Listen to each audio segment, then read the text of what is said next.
Cave divers were retrieving underwater gear when they spotted an extra safety line nearby. Out of curiosity, they pulled it, and a diver with swollen eyes drifted over, giving them a terrible fright. Upon closer inspection, they found a bag nearby. Opening it, they were horrified to find only a diver's skeleton inside.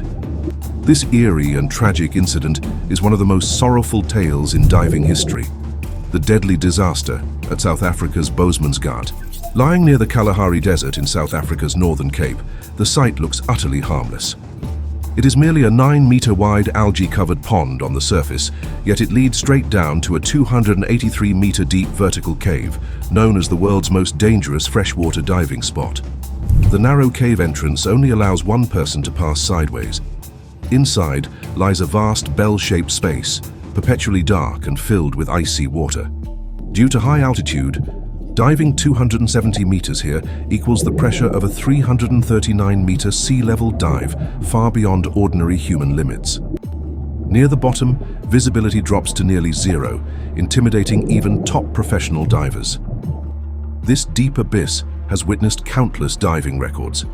Nuno Gomes set the deepest cave dive record here in 1996, and Karen van den Oever broke the women's deep diving record in 2004. In 2005, seasoned diver David Shaw decided to take on this extreme challenge. Born in Australia in 1954, Dave worked as a Cathay Pacific pilot starting from 1989. He took up diving in the Philippines in 1999 and finished over 300 dives by 2004. With outstanding skills and steady mentality, he was fully qualified to explore this dangerous cave. Back in 1994, 20-year-old South African diver Dion Dreyer passed out at 50 meters and sank to the cave bottom. Restricted by old equipment, his body could not be recovered. His heartbroken parents erected a memorial tablet at the entrance, waiting for their son for a whole decade until Dave appeared to change this sad fate. On October 28, 2004, Dave dived into the hole with his close diving partner, Don Shirley. Carrying 6 oxygen tanks, Dave began his 333rd dive and descended smoothly, while Don stayed in upper waters to offer decompression support. Dave reached approximately 270 meters in just 13 minutes and set new diving depth records. Soon he found Dion's half-silt-buried remains, with only bones left on the head and hands. Unable to carry out salvage right then, he followed safety rules and spent 9.5 hours ascending slowly to the surface. As a father, Dave deeply sympathized with Dion's grieving family. He swore to bring the remains back home, no matter how risky it was. He soon formed a professional team led by Don, including skilled divers and medical staff, and finalized a detailed relay salvage plan repeatedly. The plan was clear.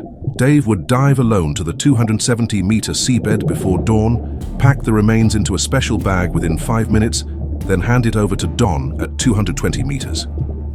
Afterwards, Dave would start a slow decompression ascent, while Don continued moving the body upward. The whole mission was planned to last around 80 minutes. Decompression was the key link. A hasty rise could cause fatal decompression sickness. Every second mattered at extreme depths, and any delay would put the whole team in danger. Before departure, Dave told all teammates to prioritize their own lives, forbidding anyone from diving down to rescue him if he missed the appointed time. His wife even sewed the special body bag for him, and he kept practicing rapid packing movements underwater. The official salvage started on January 8, 2005. Dave followed guide ropes down to 270 meters, yet disaster struck the moment he bent to clear silt around the corpse. After 10 years underwater, body fat had turned into buoyant adipocere, corpse wax, filled with gas. The remains suddenly floated upward violently, knocking Dave off balance. The body bag ropes tangled tightly with his diving lines and gear, trapping him firmly on the seabed.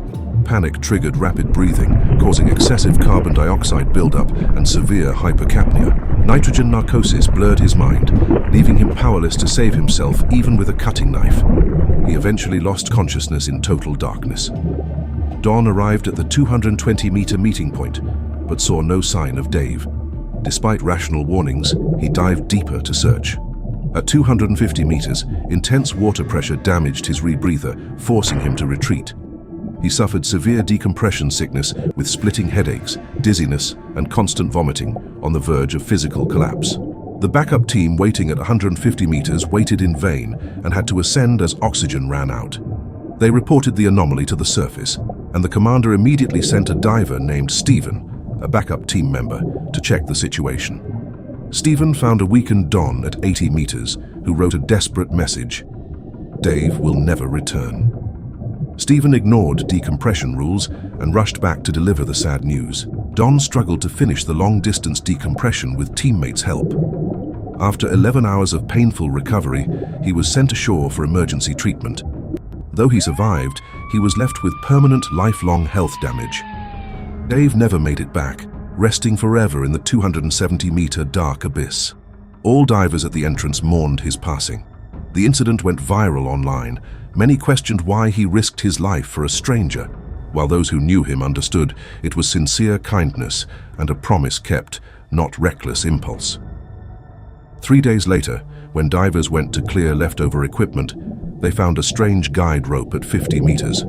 A gentle pull sent two closely clinging bodies floating up, Dave and Dion. Dion's body was neatly stored in the bag, with Dave staying beside him eternally. Footage from Dave's helmet camera showed no frantic struggles in his final moments, only slow movements and dim headlamp light, until everything fell into silence. Dave sacrificed his life to keep his word and fulfill a family's decade-long wish. This life-binding promise has become an eternal regret across the entire diving community.